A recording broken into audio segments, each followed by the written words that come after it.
ณมหานครนิวยอร์กในความมืดมิดของคืนวันที่10สิงหาคมปี2019เรือนจำที่มีระบบรักษาความปลอดภัยเข้มงวดที่สุดแห่งหนึ่งของสหรัฐอเมริกาที่ซึ่งเจฟฟรีย์ เอปสไตน์นักการเงินมหาเศรษฐีผู้กุมความลับดำมืดของชนชั้นนำทั่วโลกถูกพบว่าเสียชีวิตในห้องขังหมายเลข220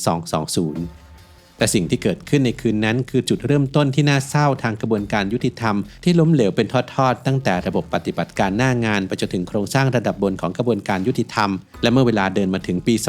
2025สังคมต่างคาดหวังว่าการเปิดเผยเอกสารลับจะช่วยสาดส่องแสงสว่างลงไปในมุมมืดแต่สิ่งที่สังคมได้รับกลับยังถูกปกปิดไว้นี่คือเรื่องราวของความล้มเหลวทางกระบวนการยุติธรรมที่ซับซ้อนติดตามได้ในปริศนาความยุติธรรมที่เริ่มต้นจากความตายของเจฟฟรีย์ เอปสไตน์กันครับสมองของเรามีน้ำหนักเพียงแค่ประมาณ 2% ของร่างกายแต่กลับใช้พลังงานมากถึง 20% ต่อวันแสดงให้เห็นว่าสมองคืออวัยวะที่ต้องทำงานหนักอยู่ตลอดเวลาการดูแลสมองจึงเป็นสิ่งสำคัญที่ไม่ควรมองข้าม Clarity Omega 3 Norway Daily น้ำมันปลาบริสุทธิ์ระดับพรีเมียมที่คิดค้นสูตรและผลิตจากประเทศนอร์เวย์ถือเป็นอีกหนึ่งทางเลือกคุณภาพเพื่อการดูแลสมองของคุณศึกษารายละเอียดและสั่งซื้อได้ที่ clarity.asia/abdul-story หรือคลิกลิงก์ใต้คลิปได้เลยครับ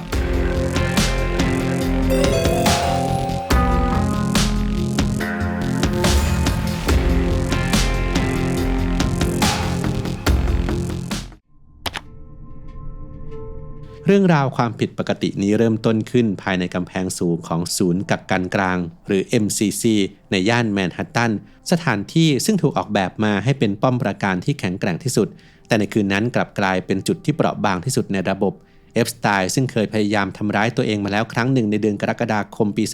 2019ทำให้เขาถูกจัดให้อยู่ในสถานะเฝ้าระวังการฆ่าตัวตายซึ่งตามกฎระเบียบที่เคร่งครัดเขาจะต้องมีเพื่อนร่วมห้องขังอยู่ด้วยตลอดเวลาเพื่อคอยสอดส่องและป้องกันเหตุร้ายแต่ในวันที่9สิงหาคมเพียง1วันก่อนเกิดเหตุเพื่อนร่วมห้องของเขากลับถูกย้ายออกไปทิ้งให้เอปสไตน์อยู่เพียงลำพังการตัดสินใจนี้ขัดแย้งโดยตรงกับคำสั่งของแผนกจิตวิทยาและเป็นสัญญาณเตือนแรกที่ถูกเพิกเฉยความบังเอิญที่ดูเหมือนจงใจยังเกิดขึ้นซ้ำซ้อนเมื่อเจ้าหน้าที่ราชทัณฑ์2 นายที่เข้าเวรในคืนนั้นคือโทวาโนเอลและไมเคิลโทมัสซึ่งมีหน้าที่สำคัญในการเดินตรวจตาห้องขังทุกๆ30นาทีเพื่อยืนยันความปลอดภัยของผู้คุมขังกลับละเลยหน้าที่นั้นเป็นเวลานานเกือบ8ชั่วโมงรายงานระบุว่าตั้งแต่เวลา 22:40 นาทีจนถึง 6:30 นาทีของเช้าวันถัดไปพวกเขาถูกกล่าวหาว่านั่งหลับพักผ่อนและท่องโลกอินเทอร์เน็ตเพื่อดูข่าวสารและหาซื้อเฟอร์นิเจอร์ตกแต่งบ้านก่อนจะกลับมาปลอมแปลงบันทึกเพื่อสร้างหลักฐานเท็จว่าได้ทำการเดินตรวจแล้วและเหมือนบทละครฉากใหญ่ที่ถูกเขียนบทไว้ล่วงหน้าหลักฐานชิ้นสำคัญที่สุดที่จะไขปริศนาอย่างภาพจากกล้องวงจรปิดหน้าห้องขังกลับหายไประบบบันทึกภาพเกิดความขัดข้องทางเทคนิคมาตั้งแต่วันที่29กรกฎาคมโดยที่ไม่มีการซ่อมแซมแก้ไขแม้กล้องจะยังส่งสัญญาณภาพสดไลฟ์สตรีมแต่กลับไม่มีการบันทึกภาพไว้ในฮาร์ดดิสก์ความบังเอิญเหล่านี้คือโดมิโนตัวแรกที่ล้มลงเปิดทางให้เกิดช่องว่างในช่วงเวลาวิกฤตที่ซึ่งไม่มีพยานหลักฐานทางสายตาเหลือทิ้งไว้เพียงร่างไร้วิญญาณในท่ากึ่งนั่งของเจฟฟรีย์ เอปสไตน์พร้อมกับเศษผ้าปูที่นอนสีส้มพันรอบคอท่ามกลางคำถามที่ไร้คำตอบ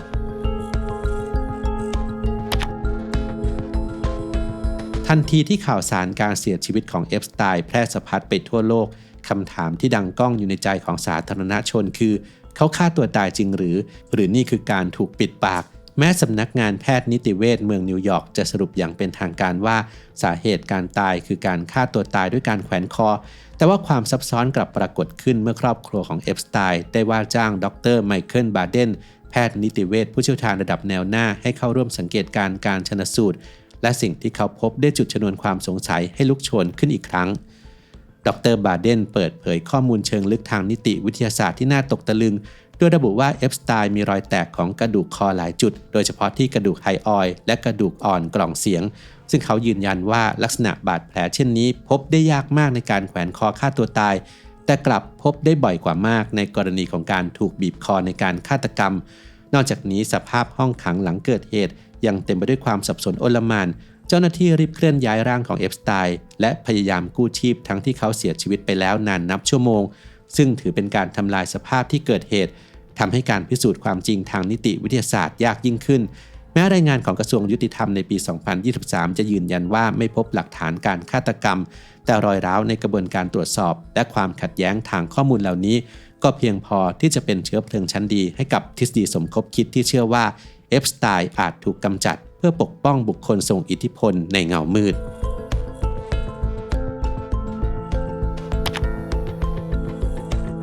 เพื่อให้เข้าใจถึงรากเหง้าของความล้มเหลวในระดับโครงสร้างเราต้องย้อนเวลากลับไปดูจุดเริ่มต้นที่ดูเหมือนจะสวยหรูแต่จบลงด้วยความว่างเปล่าในปี 2005 ณ ปาล์มบีช ฟลอริดาตำรวจท้องที่ได้เริ่มปฏิบัติการสืบสวนครั้งใหญ่ในเวลานั้นทีมตำรวจท้องถิ่นและเจ้าหน้าที่ทำงานกันอย่างแข่งขันและทุ่มเทพวกเขาเฝ้าสังเกตการบ้านพักหรูของเอฟสไตน์ตลอด 24 ชั่วโมงค้นหาหลักฐานอย่างละเอียดแม้กระทั่งในถังขยะจนสามารถรวบรวมคำให้การจากเหยื่อจำนวนมากและพยานหลักฐานที่แน่นหนาพอที่จะเอาผิดเขาได้อย่างแน่นอนจนนำไปสู่การร่างคำฟ้องฉบับสมบูรณ์ที่มีความยาวถึง 53 หน้าและระบุข้อกล่าวหาที่ร้ายแรงถึง 60 กระทงซึ่งหากเป็นคนธรรมดาคงไม่มีทางรอดพ้นเงื้อมมือของกฎหมายไปได้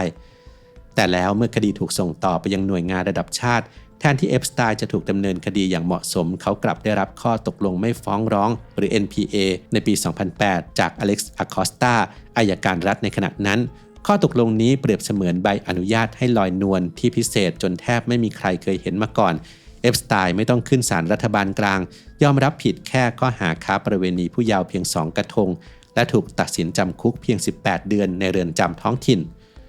ความพิเศษยังไม่จบแค่นั้นเขาได้รับอนุญาตให้ออกไปทำงานที่ออฟฟิศส่วนตัวได้วันละ 12 ชั่วโมงนานถึง 6 วันต่อสัปดาห์แต่นั่นยังไม่ร้ายแรงเท่ากับเงื่อนไขลับสุดยอดในข้อตกลงที่มอบเอกสิทธิ์คุ้มกันให้แก่ผู้เข้าร่วมกระบวนการทุกคนที่ไม่ได้ระบุชื่อ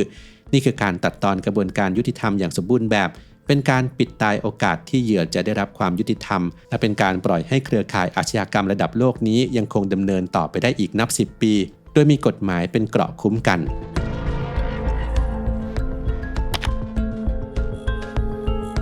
ความลึกซึ้งของปัญหานี้ไม่ได้หยุดอยู่แค่เรื่องข้อกฎหมายที่บิดเบี้ยวแต่ยังฝังรากลึกอยู่ในภาษาและทัศนคติที่ระบบรัฐเลือกใช้เพื่อลดทอนความเป็นมนุษย์ในเอกสารทางกฎหมายและรายงานของเจ้าหน้าที่รัฐพบการใช้คำเรียกเหยื่อที่เป็นเด็กและเยาวชนว่าโสเภณีเด็กหรือผู้สมยอมคำเหล่านี้ฟังดูขัดแย้งในตัวเองอย่างสิ้นเชิงเพราะในความเป็นจริงและทางกฎหมายเด็กนั้นไม่สามารถให้ความยินยอมในเรื่องเพศได้การเลือกใช้คำว่าโสเภณีกับเด็กจึงเป็นเทคนิคทางจิตวิทยาที่แยบยลเพื่อเปลี่ยนสถานะของพวกเขาจากเหยื่อผู้ถูกกระทำให้กลายเป็นผู้กระทำความผิดร่วมการนิยามเช่นนี้ช่วยให้เจ้าหน้าที่รู้สึกลำบากใจน้อยลงที่จะมอบข้อเสนอที่ผ่อนปรนให้กับเอฟสไตน์และเป็นการผลักภาระความผิดบาปไปที่ตัวเหยื่อแทนซึ่งถือเป็นความรุนแรงซ้ำสองที่ระบบรัฐกระทำต่อผู้เยาว์อย่างเลือดเย็น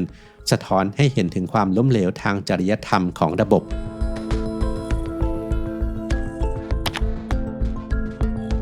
ข้ามเวลามาสู่ปัจจุบันในปี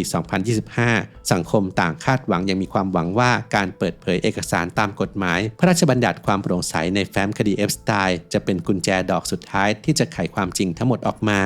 แต่สิ่งที่ปรากฏต่อสายตาชาวโลกกลับตอกย้ำความล้มเหลวซ้ำซากเพราะเอกสารจำนวนมหาศาลที่ถูกปล่อยออกมานั้นเต็มไปด้วยแถบสีดำทึบหรือที่เรียกว่าการรีแดกซึ่งปิดบังรายชื่อและข้อมูลสำคัญที่ประชาชนควรได้รับรู้และความน่าตลกขบขันที่แฝงด้วยความขมขื่นก็เกิดขึ้นเมื่อความพยายามในการปิดบังนั้นกลับเต็มไปด้วยความสะเพร่าและไม่เป็นมืออาชีพมีการค้นพบว่าการถมดำในไฟล์ดิจิทัลบางฉบับทำอย่างลวกๆจนสามารถใช้วิธีการง่ายๆอย่างการคัดลอกและวางข้อความลงไปในโปรแกรมอื่นเพื่อเปิดเผยข้อความที่ซ่อนอยู่ข้างใต้ได้ความผิดพลาดระดับมือสมัครเล่นนี้สะท้อนความไร้ประสิทธิภาพและขณะเดียวกันก็เผยให้เห็นรายชื่อบุคคลสำคัญที่ระบบพยายามปกป้องมาตลอดนอกจากนี้ยังมีประเด็นร้อนเกี่ยวกับหลักฐานภาพถ่ายที่หายไปจากระบบอย่างน่าสงสัยเช่นมีการกล่าวอ้างว่าพบภาพถ่ายภายในลิ้นชักโต๊ะทำงานของเอฟสไตน์หลายภาพและมีการปรากฏภาพของโดนัลด์ทรัมป์รวมอยู่ด้วยการที่หลักฐานสำคัญเหล่านี้เดี๋ยวโผล่เดี๋ยวหายและถูกกู้คืนมาได้ในภายหลังทำให้เกิดคำถามตัวโตๆเกี่ยวกับความเป็นกลางทางการเมืองและตอกย้ำความเชื่อที่ว่าแฟ้มลับเหล่านี้อาจไม่ได้มีไว้เพื่อความโปร่งใสอย่างที่กล่าวอ้างแต่เพื่อการจัดการผลประโยชน์และผลกระทบทางการเมืองของผู้มีอำนาจเมื่ออำนาจและเงินตราเข้ามาแทรกแซงระบบยุติธรรมที่ควรจะเป็นที่พึ่งสุดท้ายของประชาชน ทำให้กลายเป็นเครื่องมือที่เอื้อประโยชน์ให้กับคนเพียงกลุ่มเดียวถือเป็นความล้มเหลวที่ซับซ้อนยากจะกู้คืนจนเกิดเป็นคำถามว่าในโลกแห่งความเป็นจริงกฎหมายยังมีความศักดิ์สิทธิ์พอที่จะบังคับใช้กับทุกคนอย่างเท่าเทียมหรือไม่หรือสุดท้ายแล้วความยุติธรรมจะเป็นเพียงแค่สินค้าที่ซื้อหาได้สำหรับผู้ที่มีอำนาจมากพอเท่านั้น